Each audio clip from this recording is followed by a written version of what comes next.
You need the mediator or facilitator who shows that there is actually more that ties them together than separates them.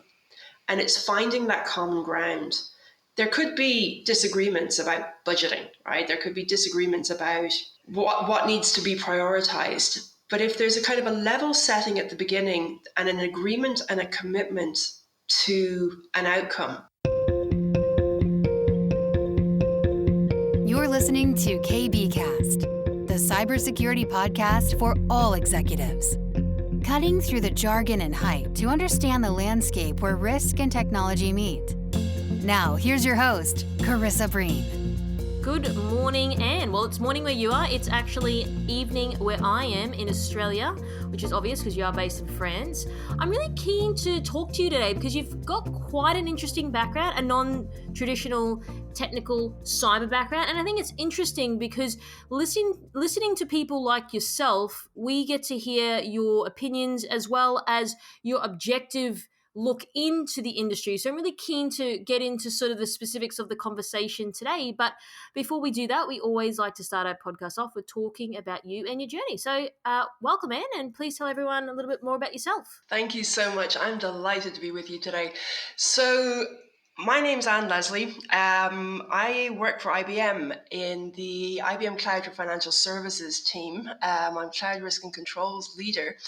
I didn't start in cybersecurity. I came into cybersecurity via a side door almost. I spent most of my career working in financial services, kind of the financial services / financial regulation, and then more and more technology. And I had a kind of a career moment 3 or 4 years ago where I just questioning myself about what it is that I'm doing, that sort of search for purpose. And I just happened to meet somebody who's a long-standing cybersecurity practitioner and who, as a sort of a side hustle, runs a program to get young graduates and also mid-career women into cybersecurity. And we were chatting and he was explaining to me what he does. And he said, "Have you ever thought about a career in cybersecurity?" And I looked at him, and he's now a friend / mentor. But I looked at him, and it was just, to me at that time, a preposterous suggestion. How on earth could I possibly move into cybersecurity? It really seemed like the bounds of the impossible. Anyway, we chatted for a little bit longer, and I took his card and didn't really give it that much more thought. But a change in my personal circumstances caused me to reevaluate a whole bunch of things. And my career was one of them. And I got to thinking, I'm going to be working for, quite a few more years. Is my skill set, what I currently know how to do, is that going to allow me to stay relevant in an increasingly technology-driven jobs market? I was a software seller at the time. And that combined with a sort of an emptiness that I was feeling about my current job and the trajectory that I was on in my career made me think, well, hang on, maybe that was not just a random encounter. Maybe that was the universe sort of throwing me a bone going, there might be another way. So I got back in contact with him, and he's a wonderful human, and he's just an amazing cybersecurity practitioner, amazingly generous. So a shout out to him, Patrick Wheeler, who runs Cyber Wayfinder. And when I contacted him, I said, "Listen, I'm sorry for laughing the first time you suggested that maybe I should think about a career in cybersecurity. I'd actually love to have a conversation about that."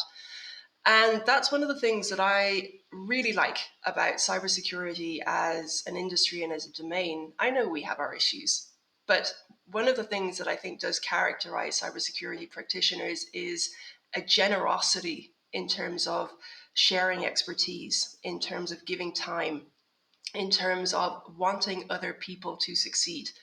And that's been a huge factor in me getting to where I am today. It's the generosity of other people. So he put me on a path of considering how might I take what I already knew how to do and the experience that I had, the transferable skills that we worked on identifying, and by connecting me with other people and ISC squared actually were super helpful in this regard. We came up with a plan that, because I'd spent time in financial services and because I knew about financial regulation and because cloud is such a big topic for so many banks and it's shrouded in complex regulation, that was a good segue for me. So I kind of got myself organized and got myself into the headspace of, I'm going to do this. And I headed off to Amsterdam for a 1-week immersive training camp to get my CCSP, which is the Certified Cloud Security Practitioner certification from ISC Squared. And I turned up to that boot camp, and I was the only woman there, apart from the woman trainer. And that was a kind of a pivotal moment for me. I had to commit to doing this or else back out. And I did have a moment where I made a terrible mistake. I'm not sure I should be there. And that came from a random comment from a tech bro, right? There were 10 guys around the table and me, all of whom had a very similar background. They were trained in engineering or computer science, and they were all system administrators or network engineers. This was their day job, and it had been for quite a while. And then there was me. And when I introduced myself and my background, one of these guys turned to me and very unkindly said, "What are you doing here?"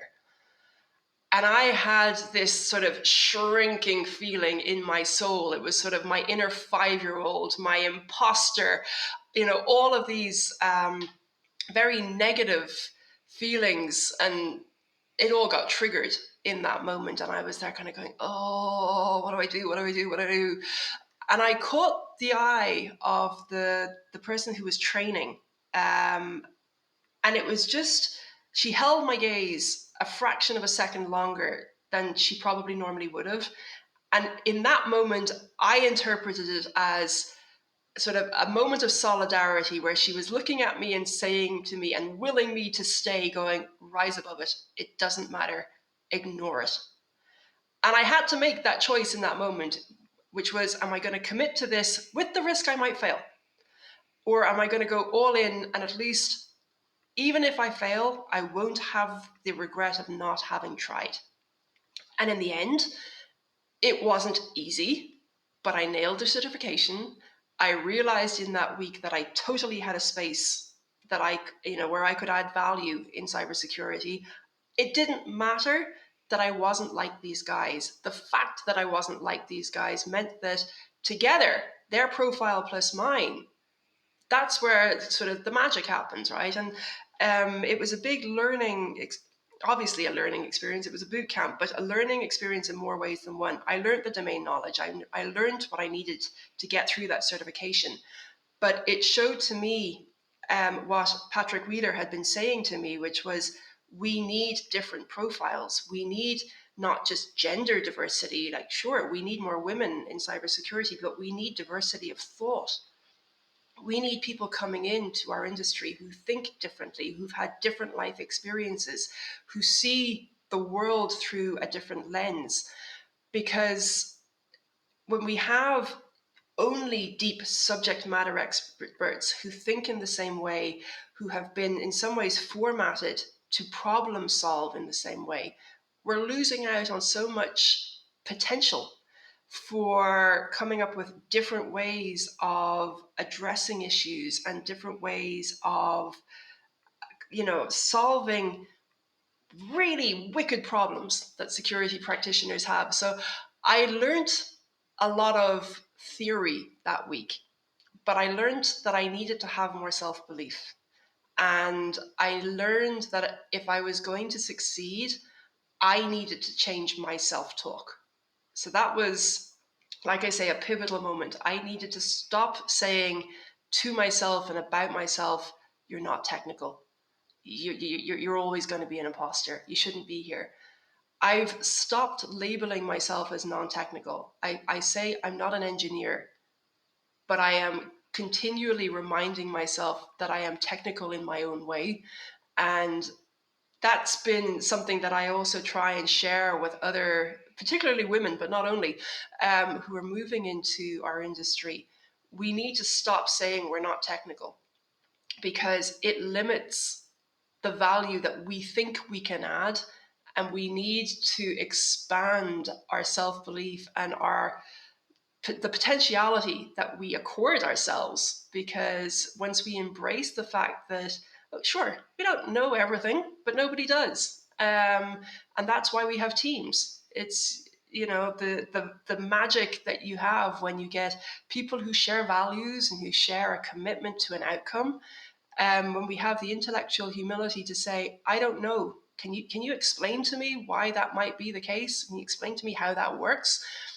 That's one of the things that I think we can really keep on building on in cybersecurity, because there is, like I say, a generosity of spirit, but we need to get more comfortable with embracing the humility that comes with, being able to put your hand up and saying, I actually don't understand that.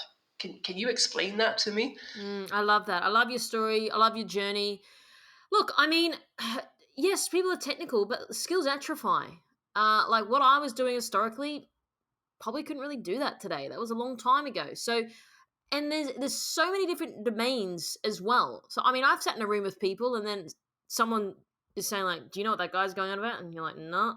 So it happens. No one. It's just human nature. No one wants to be the outcast. No one wants to say, "I don't know what's going on." But guarantee you, if you put your hand up, the next 5 people do as well. So totally can relate to a lot of the things that you said. Really appreciate that. So one of the things I'm curious about now is, because you've come from that non-traditional background, like system admin, and then engineer or architect, whatever it is. I like this because you do bring a fresh perspective to the market. Now, as your mentor was saying, Patrick Wheeler, that this is exactly what we need. And he's absolutely right. That's exactly what we need, because we can't have everyone with the same pedigree, or else we would get the same outcome. So completely second his thoughts on that. So I would like to sort of unpack and address some of your observations as sort of not like a newcomer, so to speak, but someone who has looked at the industry objectively. Um, and you can sort of perhaps sort of shed some light on, like, what are you sort of seeing in this space? Because one of the things that you raised when we did catch up last year, and it was interesting because I don't think I've ever had anyone say this, and I speak to a lot of people in this space.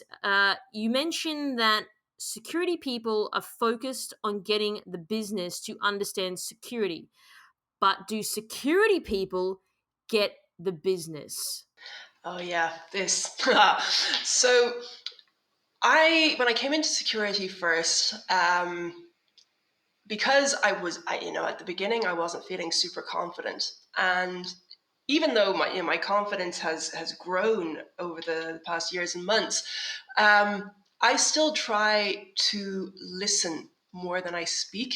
I love to talk, but I learn so much from listening to what other people say, and the interactions that people have. And what I've noticed is that there's a big divide. It's almost tribal, right? We talk about the business, and we talk about security, and we talk about IT as though they are disconnected tribes, and it's like never the twain shall meet.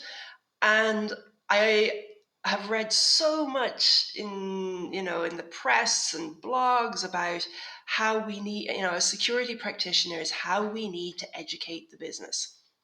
There's truth in that, right? I'm not undermining that as a point of view, but what I have noticed is that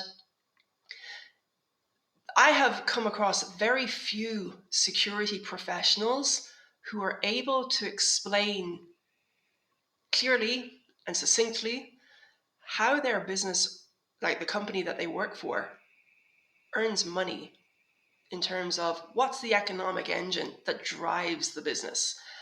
What is it that that company does that customers want to buy?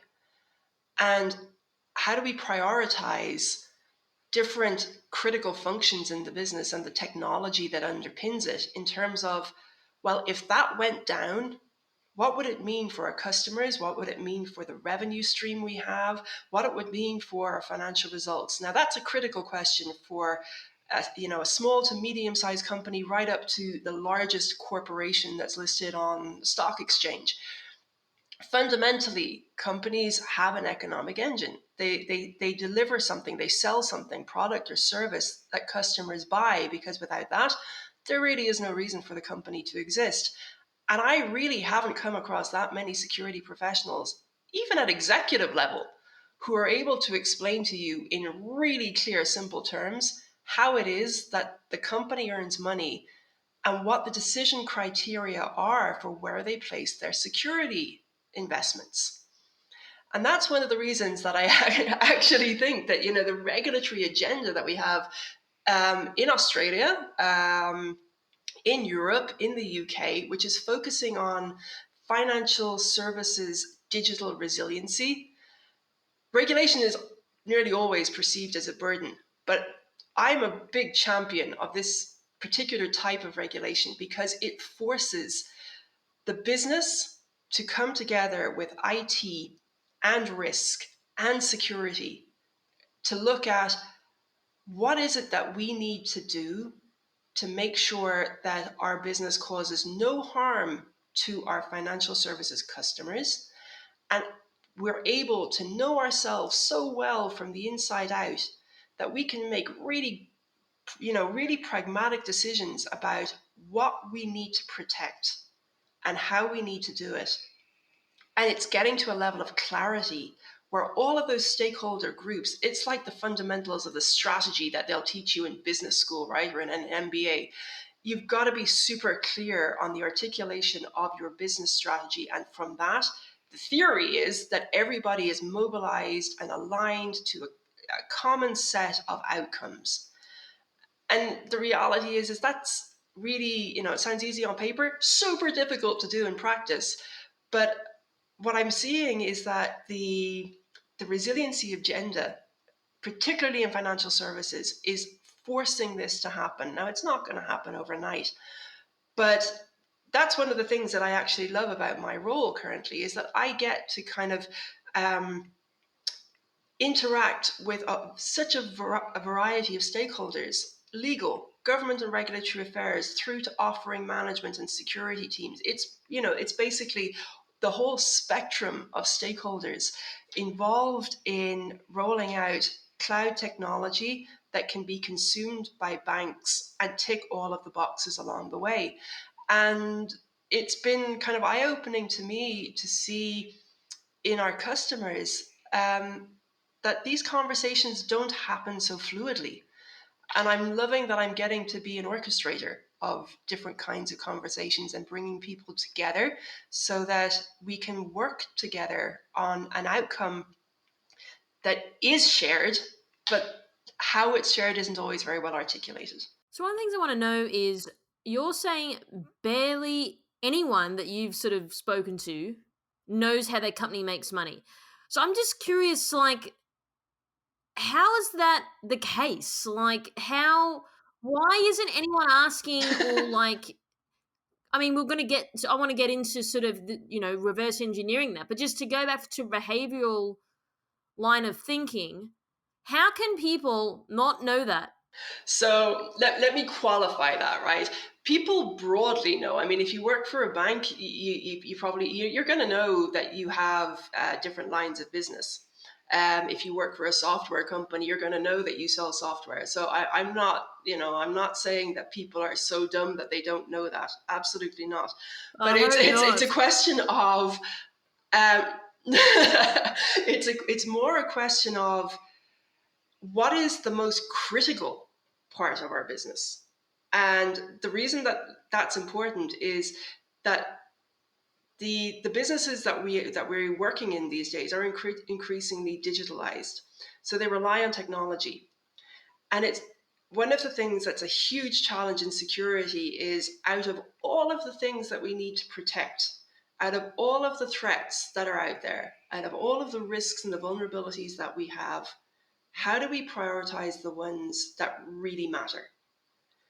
And it's that clarity that is business driven that I see as the missing piece. It's the view that can come from IT and from security has historically been, we need to protect our infrastructure, like a blanket layer of protection. But when you have finite resources in terms of people, when you have finite resources in terms of budget, and when you have an infrastructure that is increasingly sprawling, and environments that are on premise and in cloud, your attack surface is growing potentially exponentially, but your budgets aren't, and the resourcing you have available isn't. So you can't go for blanket protection, even though that's, the psychological safety net that we would love to have. We're all good. We've protected everything. We're all, perfectly locked down. As humans, we'd love that comfort, but we just can't get it. And we need to get to a point where we are comfortable with knowing that some things are uncovered, potentially unprotected or not protected to the level that we would love them to be, but that we have put the right protection on the things that really matter. And not all companies, and I would say even only a fraction of companies, are really clear on what their crown jewels are. Really clear in terms of, if those systems, if that data became compromised or unavailable, it would signal economic ruin for the business. And, sort of security 101, when I was making my first steps into this domain, I had somebody sort of sit down and explain to me the basics. And it took a few months for me to get comfortable to start questioning how well the basics are applied. When you're new in a domain, you kind of assume that other people know better than you and they're all doing it perfectly. But that's been one of my big takeaways from the projects that I've done and the interactions I've had with different types of businesses, is you can't protect what you don't know you have. And there are so few companies that have a really good grasp of their assets in terms of inventorying it, in terms of visibility into the different systems that they have, the different technologies that they're using. And you really can't start having a sensible, risk-driven, prioritized approach to security until you are really clear on what it is you have, and then the dependencies in terms of how that technology relates to the economic engine of your business. It's sort of the Stoic philosophers. There's a lot we can learn from the Stoic philosophers in security. You've got to know yourself. You can't start worrying too much really about what's going on outside and being making intelligent decisions. Because if you're worrying so much about the threat landscape without first being very clear on what it is you need to protect, then it's sort of spraying resourcing and funding onto projects and initiatives and technology additions that might be relevant, but you're not doing it mindfully because you've made the choice on the basis of what you know about Yeah, yourself. it's so true. I mean, look, just to reiterate, of course, if you're working for an e-com company, you're going to know, oh, we sell clothes online. But I guess it's going a few layers deeper. What are the mechanics of that? How does that work? What type of platform are you using that people are purchasing? What are the payment gateways? How are you getting the stock that is being dispatched from the warehouse? How's that sort, like the whole, like maybe sort of people don't have that granular detail of the company's mechanics. They just go, oh, well, we sell clothes online and that's the be all end all of it. So I think perhaps asking the right questions on how all of this works, because you are right. And that's what leads into my next question. Like, how, if you don't know what you've got, and I mean, I've spoken about this on the podcast with many guests like yourself, if you don't know what we've got, how can you protect it? And you don't know how your company makes money, whether it, okay, a broad sweeping statement, sure, we sell clothes, but I mean, going a few layers deeper than that.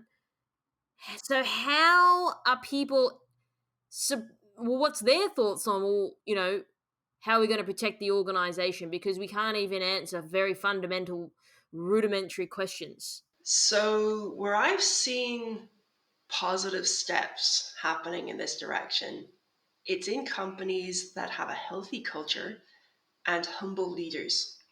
Leaders who are willing to say, we don't know currently, we need to get better at this. And that admission of a gap is the first step to being able to do something smart about it. And there aren't all that many leaders who are willing to show that kind of level of vulnerability to say, we need to get better. And it's okay for us as a company to admit we have gaps. But staying with our gaps is not okay. We need to do something about it. So it's having a leadership message that is giving or legitimizing that it's okay to say we're not perfect. Because there are so many companies where people spend their days posturing, making out that everything's good, we're golden, and really doing something that's impactful, that will move the dial on better security outcomes and will actually give more satisfaction to the people doing those roles, because nobody wants to spend their days shuffling paper and preparing decks for meetings that lead to nowhere. I fundamentally believe that people want to feel like they're contributing to something useful. So I've had one experience with a company where we managed to, with a really clear sense of direction coming from a senior leader, we started to bring together the security team, the enterprise architecture team, a design team, and some other stakeholders that knew of the existence of each other but didn't interact with each other that often.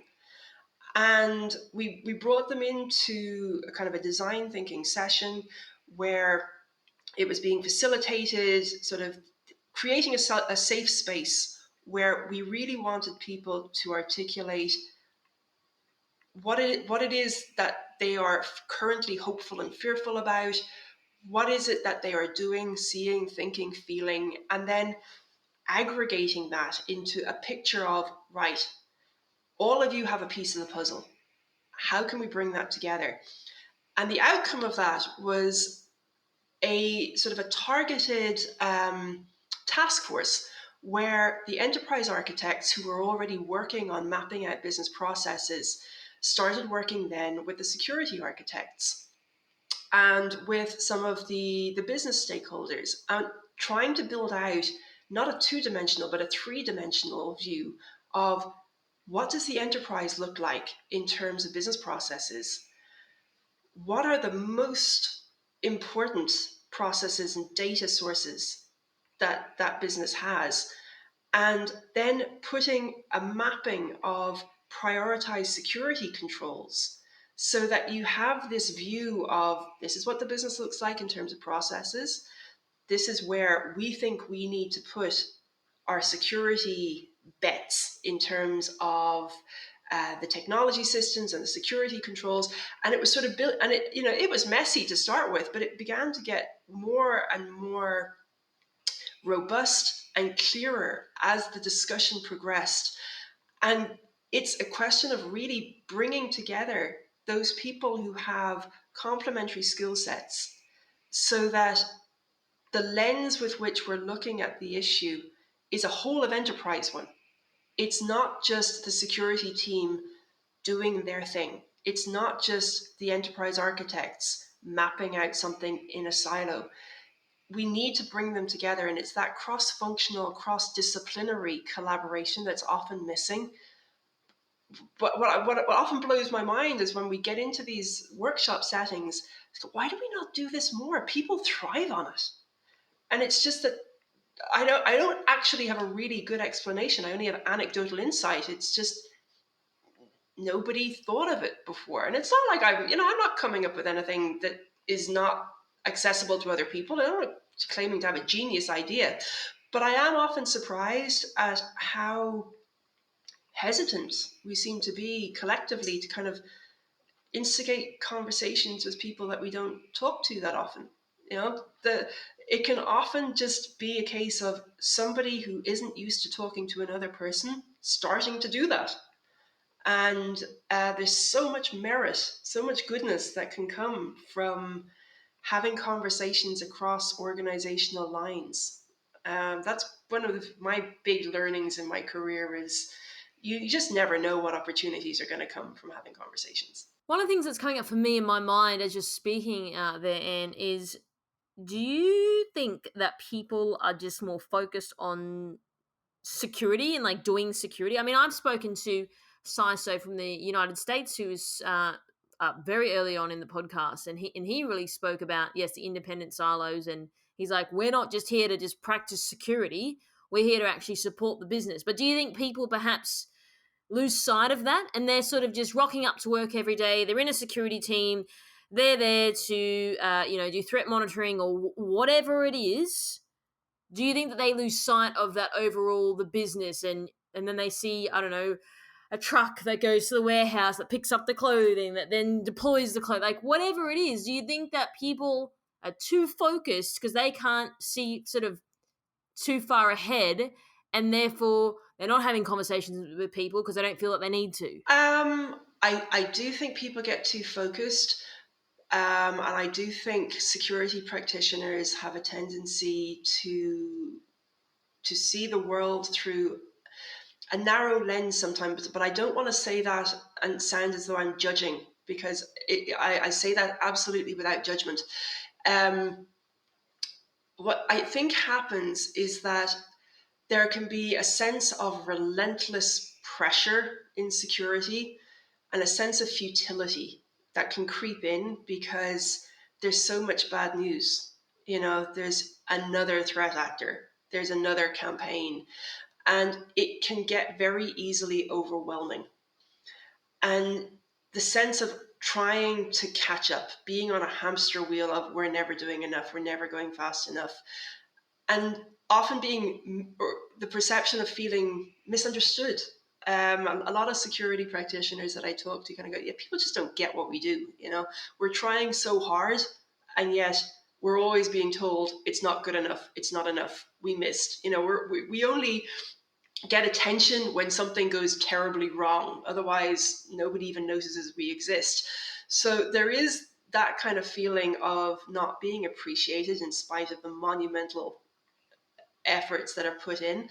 And it can be very easy to get sucked into a rabbit hole of just looking at complex detail and not having the opportunity, and not sometimes I think this comes back down to leadership, not having that reiterated message, a benevolent message coming from leadership about what is it that we are all trying to do together, and articulating how security fits into that, and creating the context for cross-functional collaboration. That's a leadership thing, right? Security can't fix that on their own. They can do things, but it's not just an issue for security to fix. That's how does the organization function as a whole? Are we clearly articulating to all of our people and all of our business what it is that we're about, what it is that matters to us? And that, I think, is something that comes back down to good leadership, clear strategy, articulated around shared objectives and attainable, relevant, meaningful goals that resonate with people. Security professionals, well, all people, again, a fundamental belief that all people want to contribute to something useful. I think that in security, we sometimes have the tendency to get sucked up into busy work, which is, I've been on projects, for example, where we got totally consumed about log onboarding into a SOC, right? And I'm not saying that that's necessarily an easy thing, but it's really easy to get, sucked into details about log formats and are things available and how can we automate that? And sometimes get distracted from the outcome of what, hang on, remind me what it is we're ultimately trying to achieve here, because we can get distracted by the implementation details and forget the point, the initial, thing that we're trying to achieve. So without any criticism or judgment of security professionals, because the efforts that are mobilized are, as I said, monumental. It is always wise to sometimes lift the head and say, is what I'm doing here really useful? Out of all of the things that I could be doing, is this the thing that is allowing me to add the most value? Might there be a better way? Should I be focusing on something else? That's always useful, and it's not just in security. I mean, that's in any role, and just in life in general. Sometimes lift the head and go, is this really what I should be focusing on? And it's the difference between doing something, going through the motions of doing something, and doing something that matters, something that's impactful, something that really makes a difference. Do you think that, so for example, I mean, I've spoken to people, CFOs and people in all parts of the business that said, I don't really get the security guy. I just don't really get him. Like, he starts talking about this stuff or her, and they feel maybe that, again, these security people are going very detailed on things, which I can relate to. Do you think that perhaps, so if I put it like this, finance guy is talking to a security guy, and then finance guy's like, I don't really get what security guy is talking about, and then maybe he's a bit dismissive, because sometimes when we don't understand things, we dismiss them. And do you think that is not intentional, but maybe the security guy is just too detailed, the finance guy's like, I don't get it, so I'm just going to dismiss the guy. And then I guess it sort of then starts to breed this unhealthy culture, and that's why sometimes security people get a bad rap, where the police are stopping our project. Like, we've heard all these things. So do you think there's a bit of that in there? Because again, it's quite easy to do that. I mean, I've been in meetings when I'm in security, and I'm like, I don't even get what that guy's going on about. So I can relate to that. And I mean, if you're very removed, like a finance guy, he's going to have real no idea what this guy is going on about, and perhaps he just sort of dismisses it and says, well, that's busy work, because he doesn't necessarily understand the tangible benefits of that perceived busy work. Absolutely. Breakdowns in conversation happen all the time.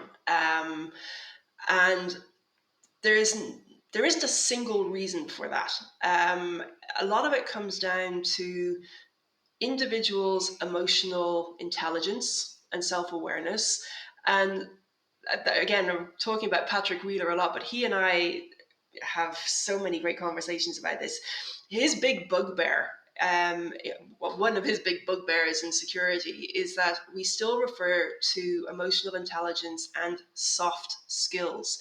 And he said, I hate that term, soft skills, because it gives the impression that they are a nice fuzzy wraparound. He said, this is the currency of our domain. These soft skills, in terms of being able to put yourself in the shoes of somebody else, being able to set aside your disbelief and try to entertain the idea that maybe you haven't seen everything, to be able to practice empathy, to be able to really look at the world through a lens and a map that isn't your own. And we haven't got enough people who are able to do that. So again, it's not sort of judging the finance people or judging the security professionals, but the ability to be able to broach a dialogue with people who don't have the same subject matter expertise as you, and to get to a point where they're not defensive and where they're willing to listen and where they actually share what's really going on in their mind. We need more people like that. And that's kind of the space that I've managed to find that I can add value in, because I'm not a deep subject matter expert on architecture, for example. I'm not a deep subject matter expert on any particular security domain, but I know enough to be welcome into the conversation. And I know enough about finance because my background is in business. I went to business school and I did accounting for quite a long time. And I have enough broad expertise to be able to be the translator for those different types of stakeholder groups and to try and get them to break down their walls of defensiveness so that I can try and elevate the conversation. I've got a really good example of having a conversation that almost went to the wall. It was before Christmas, where in the group that I was in, we had sort of a hostile customer stakeholder who was trying to defend something that they'd been pushing for quite a long time, and a colleague who has a quirky interpersonal manner but massive domain expertise. And it was just a personality clash. The two just didn't get on. But I knew they needed to speak to each other because one of them had a problem and I knew my colleague had the solution, but they just weren't hearing each other. And we had some fractious meetings. We had, almost a refusal on the part of the customers. I don't want to deal with that guy anymore. And I had to sort of take the kid glove and smooth things over. But that was my role in that situation. My role wasn't to be the subject matter expert. My role was to break down the communication barriers so that the person with the problem would interact with the person who had the solution and that they could actually hear each other. And I did have to keep steering, my colleague saying, totally hear where you're going on that point, but let's come back to this. And that's, I think, one of the things, again, it's the value of teams, right? Not everybody has to be the subject matter expert or the technical expert. There's real value to be had from having people in teams who can orchestrate the conversation, who can get people to communicate a little bit differently. And in the example you shared, right, where there's the breakdown in communication between finance and and with the security team, you kind of need a mediator, right? You need the mediator or facilitator who shows that there is actually more that ties them together than separates them. And it's finding that common ground. There could be disagreements about budgeting, right? There could be disagreements about what needs to be prioritized. But if there's a kind of a level setting at the beginning and an agreement and a commitment to an outcome, and that was the thing that when I was trying to get that conversation going with my colleague and that the customer stakeholder, I had said, listen, can we agree? If we agree on nothing else, can we agree that this is an outcome that we all want to achieve? And there was a sort of a moment of silence, and they went, well, yeah, of course. I said, great. Now we know that we have something that we all agree on. We have a shared objective. Now what we need to do is figure out how we get to it. And that's a much better conversation. There's a commitment. There's something that ties us together. And I think that's what we need when we're trying to, the different functions of our companies and the business is let's articulate, let's make it explicit that there is something that we all agree on. There's something that binds us together, something that motivates us and resonates with us. And once we have that foundation, then we can start building on how do we get to a consensus view about how to achieve it. But when there's a disagreement, as long as we can always come back to that baseline of we're committed to achieving this somehow, then there's always a way to find a path forward. But that conversation about the commitment to a shared objective has to happen. Do you think just fundamentally people just don't care about security? Like perhaps like they're hearing what they're saying, they just don't care. And I say this because I think it's with any part of any business. So I don't know, HR, like, keep your details, up to, you have to constantly update your address and your name. And if you get married, your last name, all of that. Now, that's a very sort of low-level example, but like there's always HR people emailing and saying you got to do this, you got to do that, you got to do your training and you're onboarding, like, and people do sort of glaze their eyes over because they know they have to do it, but fundamentally they just don't care. So do you think that people just don't care, perhaps? I think there is definitely an element of that, but I'll qualify that statement by saying I don't think it's malicious, right? It's not that they're not caring because they have some sort of evil intent. It's Sure. more it's more that it doesn't seem relevant to them. They don't seem to understand that it affects them until something bad happens. And again, I think that's just the cognitive bias of our human nature. Um, You're not you know, doing it it, every day. You're not in it every exactly day. right. I mean, we all know in our lives that we should hydrate properly, right? We should exercise. We should eat well. We should get 7 to 8 hours sleep, and yet we don't do all of those things. We know it. There are some fundamental principles of staying healthy, and yet we don't apply them, even though the how to do it is available. There's lots of tutorials, there's lots of guidance. And I think it's the same sort of behavioral trait in relation to security. Like, there is lots of good guidance out there in terms of what you should be doing in terms of security and cyber hygiene.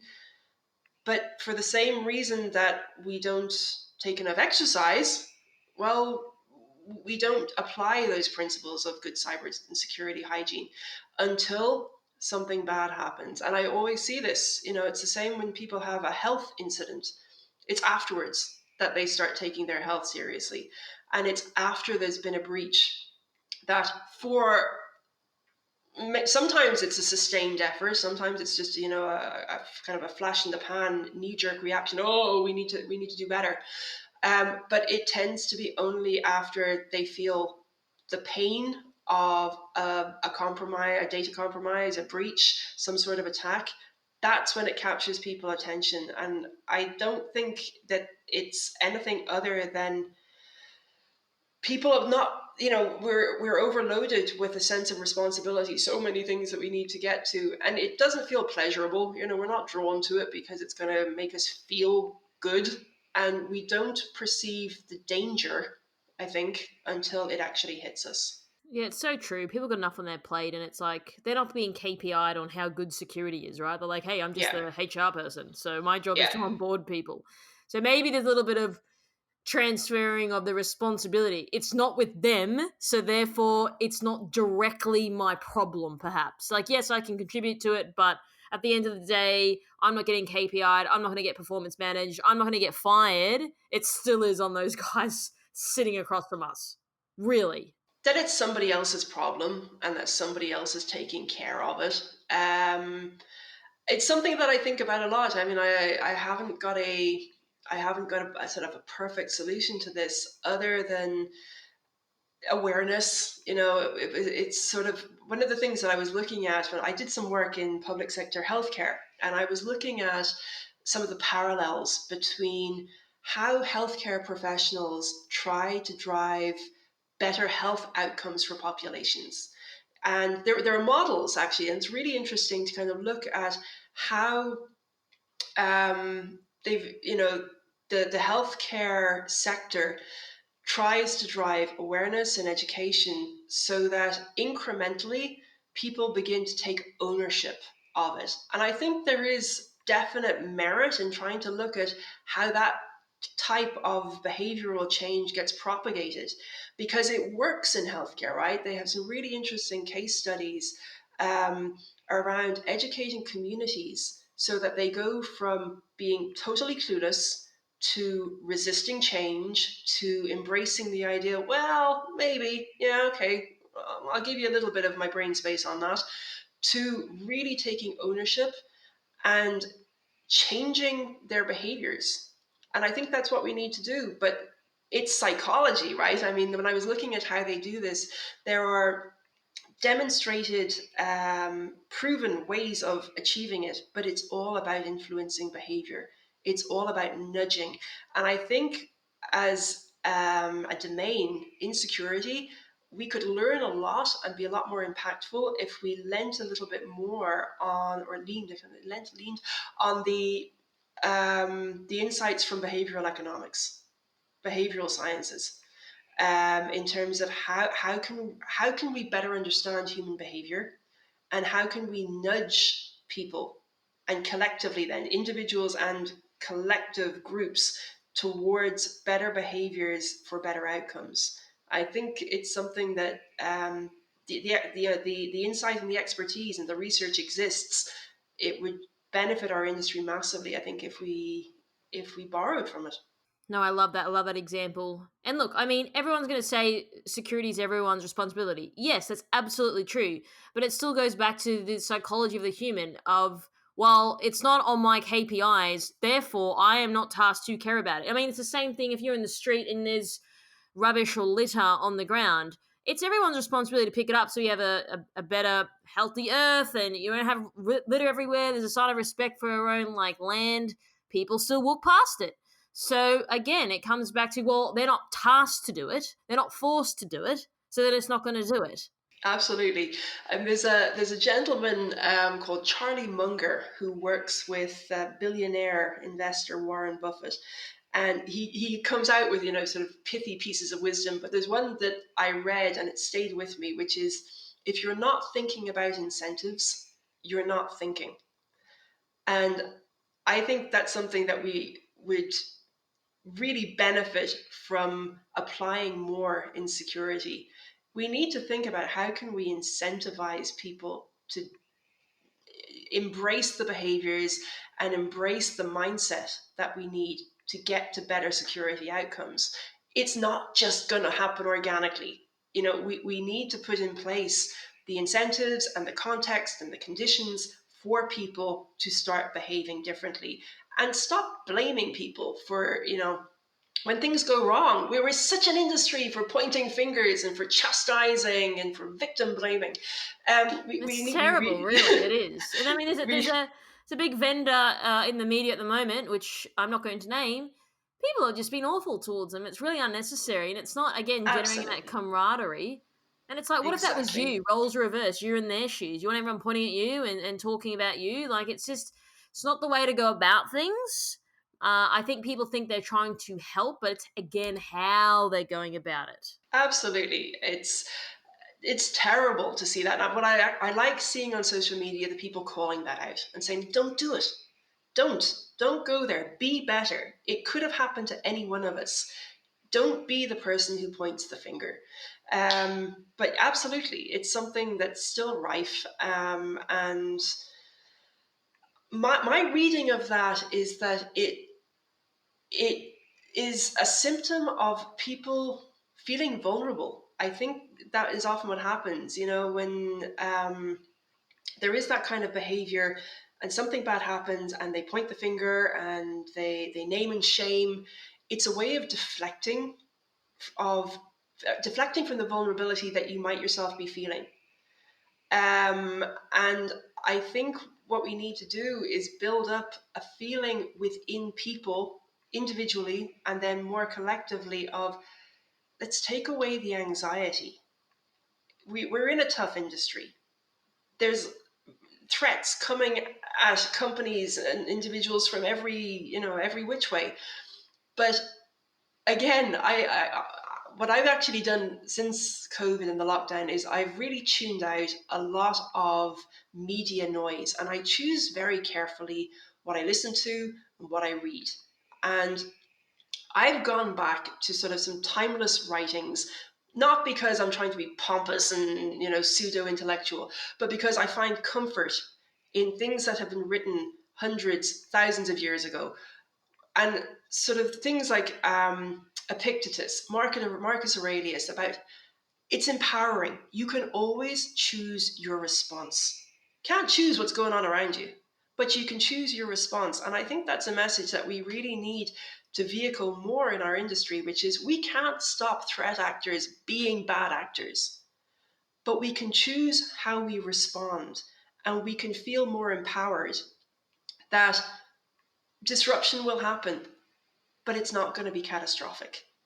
We're going to need to build up more resiliency, and it's technical resiliency, it's operational resiliency, it's human resiliency, so that we get to a point where when the disruption happens, we don't just recover from it, we learn from it.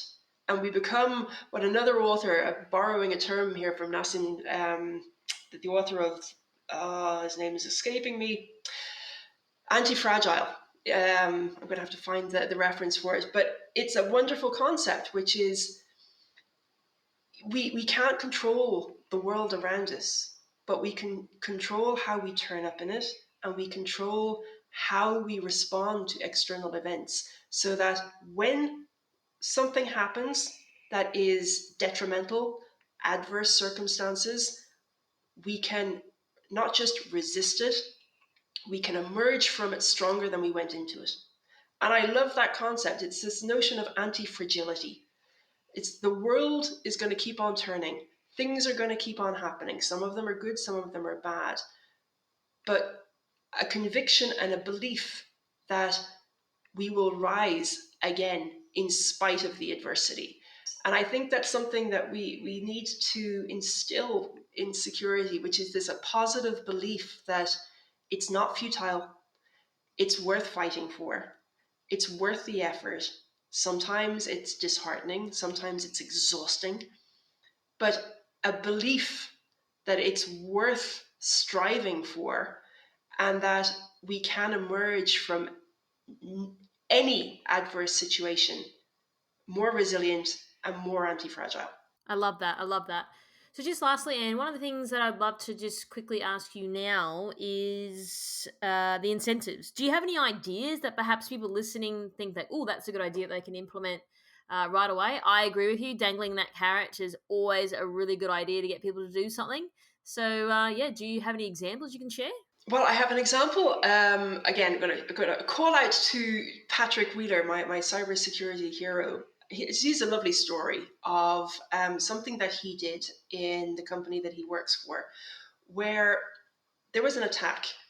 And the reason he and the wider security team became aware of it is because somebody in the business alerted them to it because she had clicked on a link.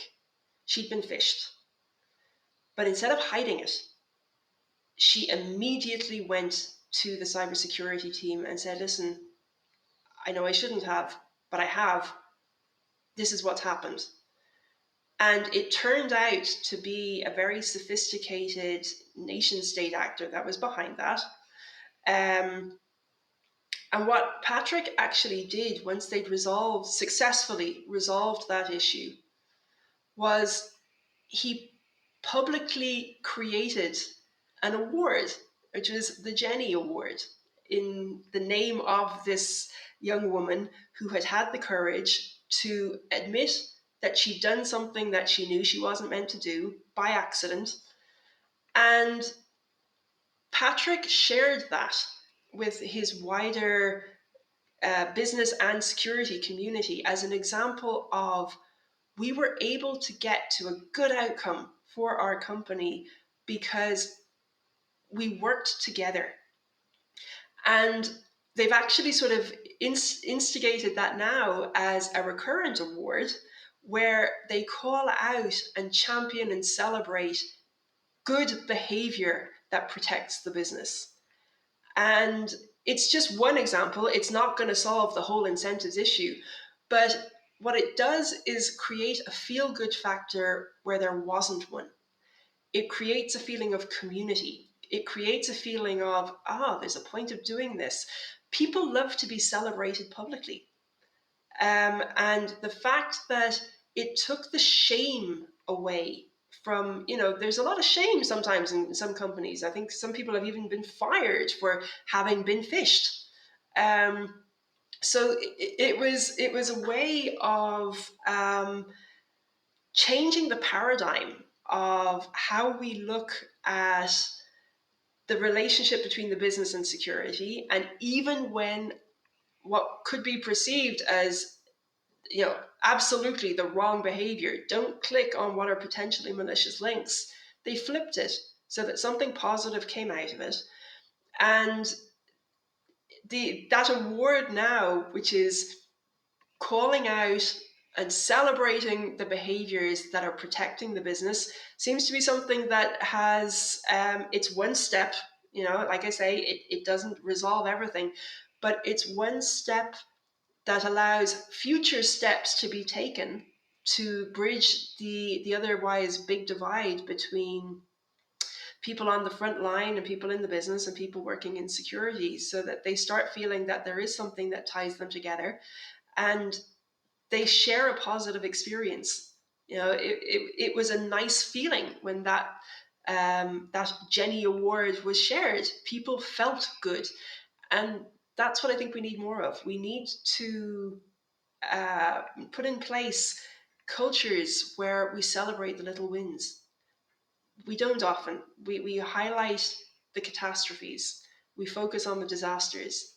There needs to be a reason every day to celebrate something. And it's just a little ritual, right? So that people can feel good and that they can feel good together. It's the only way really of replenishing the energy and finding the resourcefulness to keep on going. I love that. That's awesome. I totally agree. We do need to share things a little bit more upbeat, and we shouldn't make people feel bad because they made a mistake, because we all make mistakes, and even security people make mistakes. So everybody makes mistakes. Absolutely. So, Anne, really do appreciate your time today. I've definitely loved having this conversation. I think it's definitely been different to perhaps some of the other guests that I've had on, simply because you do come from a very different background. So, again, I really do appreciate you, and can't wait to get you back on the show. It was an absolute blast. I loved having this conversation with you, and thank you so much for sharing your platform with me. Thanks for tuning in. We hope that you found today's episode useful and you took away a few key points. Don't forget to subscribe to our podcast to get our latest episodes. If you'd like to find out how KBI can help grow your cyber business, then please head over to kbi.digital. This podcast was brought to you by KBI.media, the voice of cyber.